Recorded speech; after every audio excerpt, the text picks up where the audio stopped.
उस पर झुकेगा नहीं। এমন ঝোঁকা ঝুঁকেছে খালি পায়ে ছোট প্যান্ট পরে কান ধরে উঠবস করতে করতে যাচ্ছে। আপনাকে আমি শুধু তিনটে উদাহরণ দিলাম। সন্দেশখালীতে একজন ছিল 2024 পয়লা জানুয়ারি বলেছিল তৎকালীন বিরোধী দলনেতা এলে তার হাত কেটে পায়ে পা কেটে হাতে লাগাবে আর চামড়া ছাড়িয়ে মেদিনীপুরে পাঠিয়ে দেবে। ওর অবস্থা কি হয়েছে সবাই দেখেছে। একই টোন ছিল।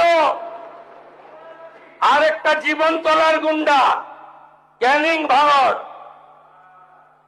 ওর অবস্থাও কি হয়েছে দেখতে পাচ্ছে সবাই। আরেকটা পুষ্পা ঝুঁকে গায়ে নেই।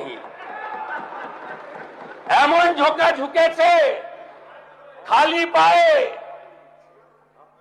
ছোট প্যান্ট পরে কান ধরে উঠবস করতে করতে যাচ্ছে।